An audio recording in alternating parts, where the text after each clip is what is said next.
Hey everybody, my name is Rita Crompton, America's Inventor Lady, and we are talking to Brandon Kollar today. I have suggested that Brandon help a couple of the different inventors with LinkedIn because he is the master of LinkedIn, and so we figured we would share some of that insight with you. And I even have to learn. I mean, I used to put social media, do social media, and it's like, shoot me now, I'm going to bed, and I'll do it tomorrow, and I would never do it tomorrow. So we've taken some hints from Brandon ourselves on how to do some of this. But Brandon, thanks for being with us today, and thanks for your insight. Thank you for the great intro, Rita. Yes. Hello, guys. I'm Brandon Kollar with Edge Independent Product Developers, and I've been helping inventors. And then along that way, I also made the LinkedIn launch guide. And so I was actually helping a lot of people at networking events, and they saw what I was posting and what I was doing. And as well as when I was at Inventor Network events, when I was at expos, how people were struggling. And some people are very far on the path and have on their 20th patent, and some people are still in the napkin sketch, and then they're ready to go to that next level. And I saw such a need where they needed to be able to look professional on LinkedIn because people are looking you up. And I can prove it to you with your profile views, no matter if you're looking for a job or if you're an inventor sending a licensing agreement by those profile views. So I know people need to be presentable, and I want to show them what was needed for that, of being as professional as possible, having your company page going well, looking your profile, having it optimized. There's a lot of buzzwords out there that sound good, but then there's actual real results of having the banner in the About Me section that set you apart from the others. Well, and it's not about setting up a LinkedIn page. There are little hidden things, little treasures that are hidden away. And unless you know what you're looking for, you haven't got a clue they're even there. Completely agree. And it takes spending a lot of time on it. And that's why in the book, I give you little tips and tricks. And I've also been posting to a group to help everyone, because there's these new things that come out. And then there's also things that get fixed, and errors that people ask for and request to make it simpler and smoother, because like any platform, it can be very frustrating if you're not familiar with it. And then you put it in a drawer and you don't do anything for a long time. And I see people that have no profile page, that have no company page, and I feel bad for them. Like, hey, let's do a little bit of time or a screen share, and I can put you to that next level and show you what you're missing. Well, it's okay. So when I was first getting started, I set up a LinkedIn page. Oh, well, then I had a business name. I set up a LinkedIn page. Oh, and then I had, a trademark, and we were starting to get out there. And when I hired somebody, then they said, you've got 3 different profiles and none of them are the same, and we can't blend them. So, it was delete, but then I lost all those followers, and it's delete again, lost all those followers. And it's like, would you please focus? So I think for a lot of inventors, that knee-jerk reaction to set something up can come back and bite them, because they really don't understand the full scope of what it should do and what it can do. Completely agree. And I helped a client the other month, and they just wanted to delete everything they had because they didn't have access to it. Like, oh, I just want a new username and password. It's like, this isn't just that type of profile. Like, you've had that since 2009. Like, that shows credibility, and it shows you're you. Let's verify your account, which goes through having your ID and a few other things. And you can actually get access back to old accounts that people have lost for a while by verifying who you are, because LinkedIn's very professional about that. So I see that knee-jerk reaction. I see the company pages that aren't around anymore or aren't set up correctly, and it doesn't look professional. And there's a lot of little things you can do to get to that step to look as great as possible. Well, and there are so many different platforms, and people will try to do, all of them. How do they go about picking and choosing what's going to be best? All right. Now, personal, family, all that kind of fun neighbor stuff, they do Facebook.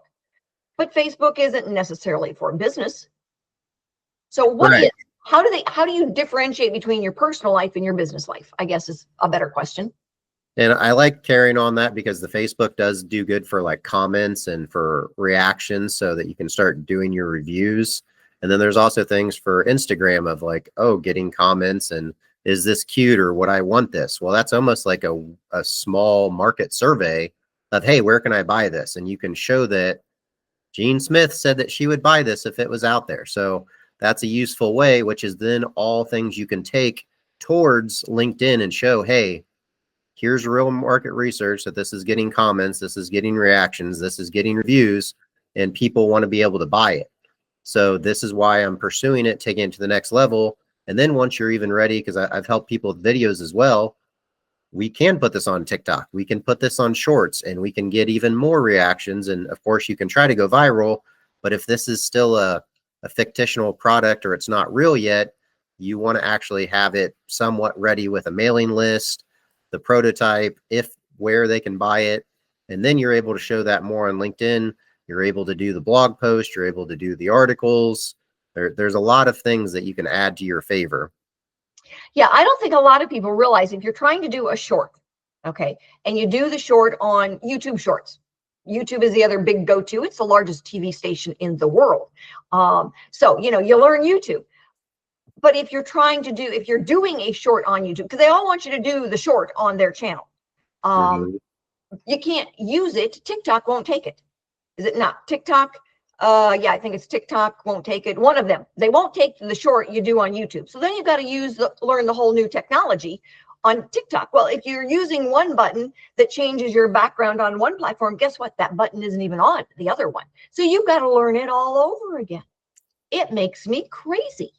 Completely agree. And LinkedIn's the same way with when you're posting to the About Me section, when you're creating a post, when you're updating images and where it's pulling from. Because if you're used to your computer and then you're at home or you're on your mobile device and you're like, I don't have that folder. I need my company logo. I need this. I need that picture. And people struggle with it and they definitely shut down sometime and they need that extra hand. All right. So let's pretend I'm a beginner. Okay. Mm-hmm. Been there, done that.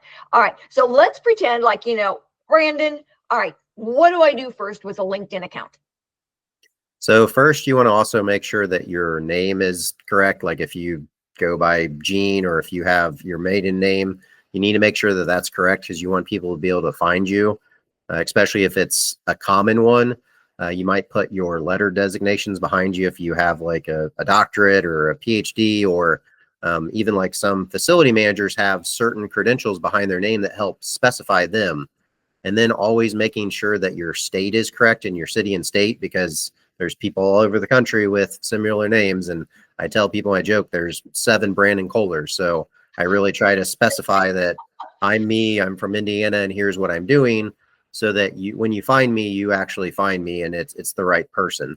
And I mean, people see that from other platforms too, that you're like, that's not the same person I went to school with or my coworker, or they're not into that hobby. So that's a useful aspect. And it goes all the way into everything from making your custom URL, because when you have a generic one for your name, it just has a bunch of letters behind it. And then you can actually put Rita, America's Inventor Lady. And you can shorten things too, so that when you're doing links or if you're doing that in your email signature, you can speed it up as well as versus a really long number designation. Banners are always super important because otherwise it comes up as that gray background and it's boring. And sometimes people skip it over. And then not to say I judge, but I can tell if someone spends any time on LinkedIn because they don't have a banner or their photo's 30 years old, they have no post, they have limited connections. I know that if I'm reaching out to that person, LinkedIn's not the best source because they're not actually a user. I may be able to find out their job description and that their procurement at Black and Decker, and that's who I want to submit my idea to, but they're probably not going to get my in message. So that's things to consider is you're also judging, are they a user of the technology and the platform before you spend all your time and effort on just sending in messages that you only get 5 of now, which is unfortunate. And then finding out that your contact information is updated because that's always useful. You can also hide that to anyone that's not your first connection. So that's an endless amount of things to be able to make sure that you've got correct contact details. Inside the book, I also teach you about different levels of posts like 101 through 401, meaning your real basic post, meaning when you're tagging somebody, and then when you're getting tagged by a company that you... Wait a minute. All right. We're keeping this Too simple far. because Okay. I'm learning this stuff too here. So, all right, what does it mean to tag somebody? So tagging someone is actually putting the @ symbol and then spelling their name correctly. And then making sure, like I specified earlier, having the right person. So Where do like you tag them?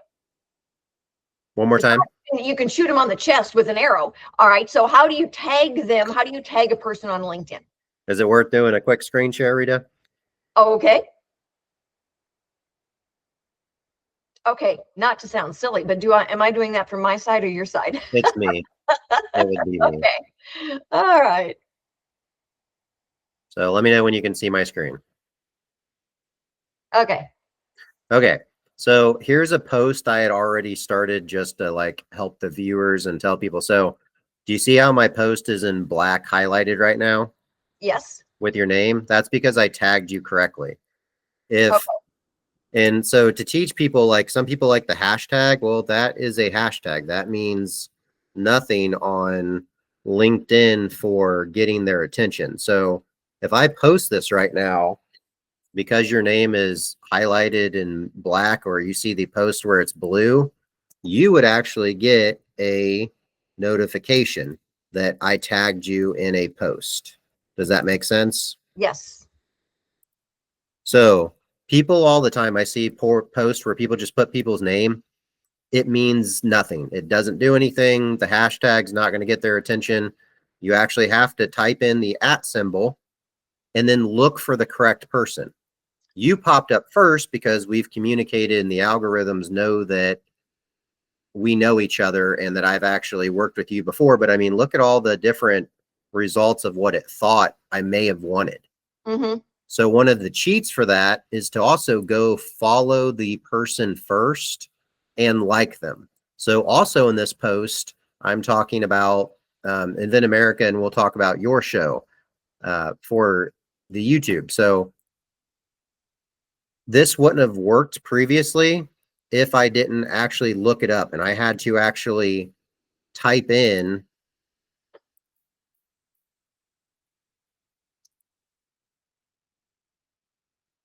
and as you can see, I'm getting a ton of results that aren't what I actually wanted. So this is an example that you actually have to keep going until you find it. And if you can't, go like the page first. That way that the algorithms know that's what you want to do.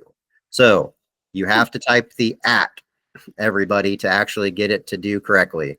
The hashtag isn't going to get their alert.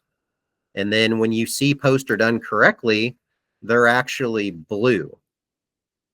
So I could show you an example of that, but that's an example of actually tagging somebody correctly. All right. So you do it right by their name when you say, John Smith, and then you put @John Smith. Mm-hmm. Okay.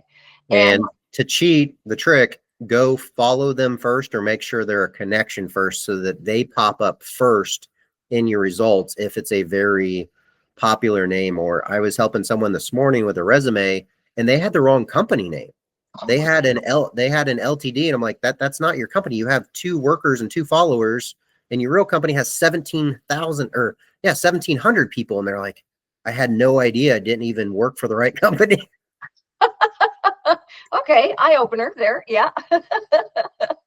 Well, that I've learned from you, all right, the nuances to all of this. I mean, I'm at the point where I've got 6,500, followers online, but we've had to work at that. All right. Mm-hmm. It's gotten better since I started taking some of your lessons. And so, it's important then when, one of the inventors that are contacting me say, I'm, just really struggling on what to do with social media. It's like, call Brandon.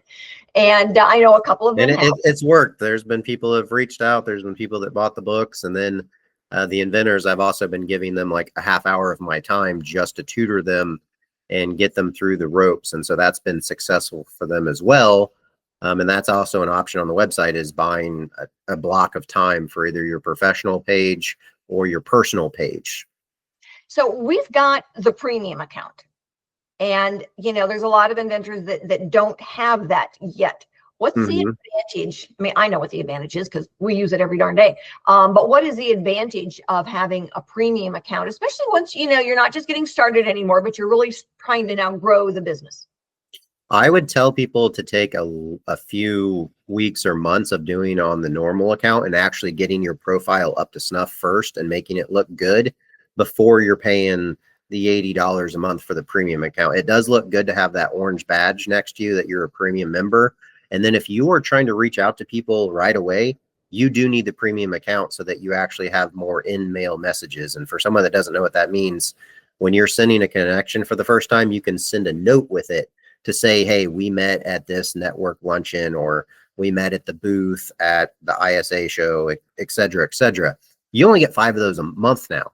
You I used to get a know. lot more, and they pushed you towards the premium. And of course, it pops up as your payment right away. And you can also stagger those at the end of the month. Like if you were like, I'm going to hit this hard November 29th. Okay, well, find out your list of people that you really want to communicate with, and then send your 5 in messages. And then December 1st, send your next ones that you were planning on, is an example. The other benefits of premium, like I mentioned, is you get that little orange badge that shows that you're a premium member. And then you also get a lot more in-message results. And then one thing I noticed when I was a premium member for like over 2 years, a few of the beta things come out early, like scheduled posting. I got to see that way before a lot of other people. There's also featured post. So like we can hopefully do a screen share later towards this, but you can actually show the things you want up front, kind of like your highlight reel. So for me, I have a highlight reel of 4 posts that I want people to learn the most about me for the projects that I'm type of doing and the work of people I'm working with. Not just your most recent thing that you may have shared something that was interesting, but it's actually featured on top of, hey, here's who I am and here's what I'm showcasing. Yeah, it's we learn every day more about how to use it to our benefit. I know that one of the things that we look at then is to reach out to someone, get connected to them, but then we can go in and look and see who they are connected to. And so that has been really beneficial when we're looking for licensing deals, is just, see who's connected to that CEO once they connect to us. And I mean, they can see the same thing with me if they're a premium member and they want to see who I'm connected to, and they can go through the list. But it is a beneficial list to be able to access. You pick and choose who you want, and then that you can go in and see who they're connected to. Those 6 degrees of separation are very real. And even when I'm telling people about you're wanting to get involved with a company or a dog toy company, you having multiple connections at that facility, even if they don't really know you, but now you know someone in accounting, now you know someone in procurement, now you know someone in shipping. If you did ship them a sample, you might have a first name of, hey, Rebecca, did you get that and put it on Mason's office or Mason's desk? And yes, I did. And you're like, you call Mason at 11 and you're like, hey, Mason, and you're almost that you're in with them already. Like you're a real person and you have a connection, even though it's just starting out. And it's also, I've used it at companies because it's like, oh man, 6 people here know who Brandon is and what he does. Maybe I need to know who this is, even if I'm not a vendor in the system yet, or a inventor that's actually done a licensing deal yet. But these other people inside the organization do know my company name, and it Yeah, pays super dividends. So you're the one I learned that from. So there you go. yeah. All right. Well, we will make sure that we post everything. Did you want to do a screen share one more time? Sure. So I'll do another screen share, and I'll just go top to bottom to share a few things that I always recommend for people.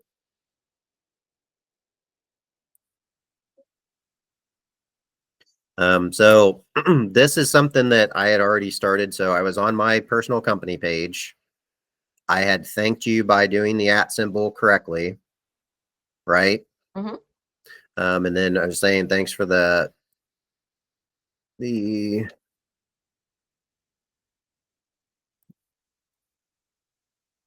spell check's always fun. I use Grammarly. And then so I actually have the book title and then what I'm doing. So do you see this schedule for later? Yep, I do. Anyone has this as long as you're logged in. Okay. I'm surprised by people that want to do stuff and then they're not logged in. They're like, I can't view this. I can't do this. I'm like, you're not logged in. Like same thing with a company Instagram page. I can only get so far if I'm not logged in. Yep. And so this is useful. Like I tell people that are like teachers and things like that, that they can't post during the day or they want it to come out at 3 o'clock in the afternoon or something. You can always schedule this. So like, when might this go live, Rita? Rita, when might this video go live? I didn't realize. I thought you were talking instead of asking me a question. It will probably go live after we edit a little bit, probably Monday or Tuesday. Okay, so I could actually pick this and make it come out super early in the morning just to like show fans and then let them know who you are. And it would come out Monday morning at 8 a.m. Okay. And then what's neat about this, and so I'll hit schedule. I can always fix it later. Because I did that, as soon as it comes live at 8 a.m., you are going to get a notification that Brandon Kollar tagged you in a post, and then you can instantly go to it. You can comment on it, you can like it, you can reshare it with your thoughts, which is always useful, like the repost part, because that shows engagement. And so here's my quick, I've got several clients of what I do as soon as I log in for them or we're logged in with a screen share. I always, on your main page to show engagement, is go down. This is strictly for analytics and metrics. The first person that you actually know, not like an ad like this, but the first person you know, always interact with their post. Okay. Okay. That shows LinkedIn your engagement. That shows that metrics that you're involved. And so that way you stay relevant and then your feed stay relevant to other people. Okay. I then go to my notifications. I check to see if I was tagged in anything correctly, if there's anyone I need to follow up with. I then go to, so that's always important. That takes time. And if you don't do this every week, it could get 20 people long and you're spending time on that. And then I go to my network to find out if I have any notifications or anything that I have to do. So steps 1 through 3 on your homepage to show engagement and metrics that you're involved with LinkedIn is liking the first real person's post, checking your notifications, because that also shows involvement, and then checking your network, because maybe somebody responded to you at that toy company or at that book company that you've been trying to talk with. Yeah. And then, of course, the thing for me is the way I've got it set up is that anytime someone sends me a message via LinkedIn, it drops into my email. Okay. I know that part. We're pretty darn diligent on that part. And it helps. It really helps to know. It's like somebody's trying to reach you. They're saying, call me. It's like, let me go check.